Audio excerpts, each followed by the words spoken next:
August 2020 for you as a Scorpio rising is self-care, like getting it together, really being honest about what the structures in your day-to-day life need to be to reach your career goals in the long term.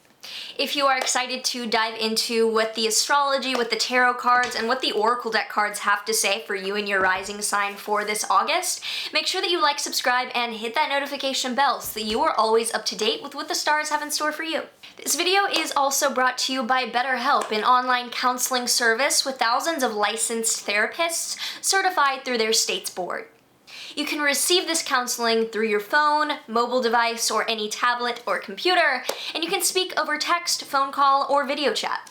BetterHelp is not a crisis hotline, but it does offer group-in-our sessions every week to connect about topics such as relationships and anxiety and how to best manage. BetterHelp is $65 a week, and there is financial aid offered to those who qualify. BetterHelp is available worldwide, and if you want to check it out, use my link, info in the description as well. To get started, head to the link down below in the description where you can go through a really easy to follow but detailed sign-up process so that within 24 hours you're matched with a licensed therapist and counselor that best suits your needs so you can get relief, get help, and get assistance and someone to talk to immediately. Hi, I'm Maren. I am a professional astrologer, author, and philosophy student. I combine traditional Hellenistic astrology with modern psychological counseling, therapeutic astrology to provide grounded spiritual guidance. So we start out on the 1st with the Sun in your Leo 10th house, squaring Uranus in your Taurus 7th house. Unexpected or really sudden changes in relationships are prompting you to rethink what that means in your career. Maybe your partner is putting out some erratic or unexpected behavior that have you rethinking what your priorities are in what you put out there in your career, or maybe you're just looking at the ways in those two areas of your life can mix in what you would want them to look for. On the 3rd, there's a full moon in your Aquarius 4th house, a culmination around home, family, or property for you. You might be moving, you might be releasing a lease, a contract could be ending, or something with parents could be ending. Something is coming to light and being released around home, family, property. On the 3rd, also Mars and Aries in your 6th house is squaring Jupiter and Pluto in your Capricorn 3rd house.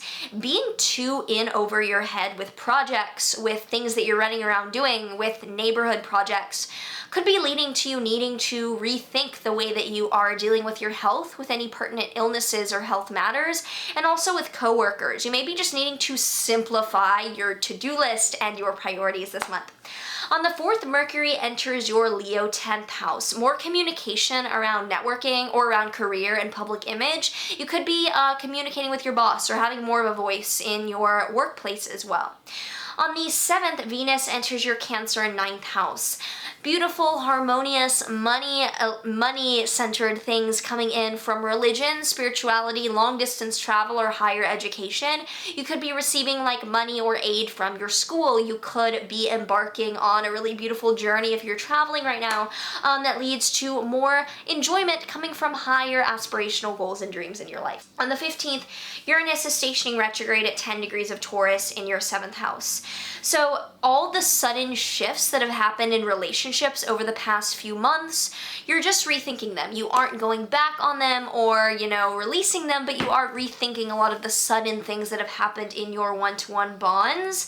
Because then on the 17th, the Sun-Mercury cazimi in your Leo 10th house is indicating sudden clarity and information coming to light around an authority figure in your workplace. This could be around you, like getting a promotion. This could be around your boss having something really informative to tell you, and around clarity coming into workplace matters, especially around like the show that you're putting on at work, that being really illuminated. On the 18th, there's then a new moon at 28 degrees of Leo, a new beginning in career. This is why it's being so clear that epiphanies around your career are coming, and you need to balance those out with treating yourself like a king at home as well.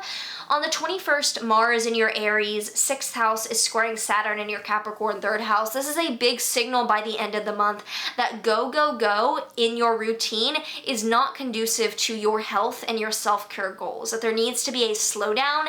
There needs to be a saying no to some things to say yes to what feels better in you and your body, and with coworkers as well, that you're needing to like delegate. Maybe delegate is a good word for this month.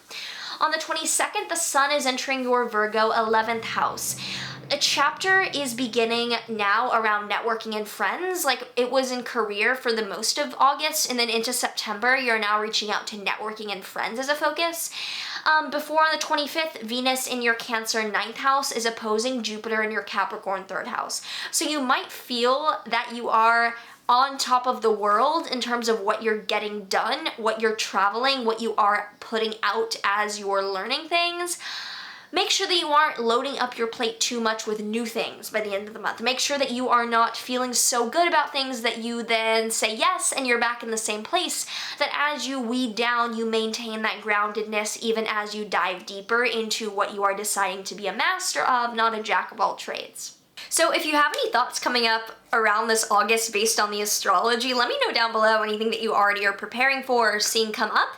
And now let's take a look at what the tarot cards have to say, and the oracle deck cards too. Tarot for Scorpio Risings. These cards need to be a bit shuffled here. We have the Four of Cups reversed. We see a figure not wanting any more abundance. They don't want anything more to drink. This means that this month you're deciding to drink more. Not necessarily like drink, but you're getting more this month. And I think that that's coming from you realizing that less is going to be more. That in order to really follow your dreams and your career goals, you have to say more yes to things that involve also saying more no to other things. Finally, let's pull a Work Your Light Oracle deck card to see what Oracle deck guidance comes up for Scorpio Risings. Anna, Grandmother of Jesus, seeding the light, laying foundations, divine plan. Picking your fork in the road this month. What do you want to be a master of? What do you have to say no to around being a jack of all trades? What's going to feel the best in your body, like muscle tests? See what your body is telling you around what excites you, and make that your career focus for this August. If you enjoyed this and you want some personal guidance during this time, I offer private astrology consultations, and the link is down below for you to check that out. Also check out my free Astro Basics workbook if you're new to astrology and you want to learn the language of the cosmos. I have a little freebie beginner guide to get you started there. And if you are interested in other services, or you are someone who offers various types of metaphysical services, my company Rashi, my website platform, is down below. It's a place for us to hold space for each other. So if you're a spiritual practitioner during this time, look up and offer your services that you're looking for on there. Otherwise, I'm sending so much love. Like, subscribe, do all of the things that you want to do here, and I will see you in the next one.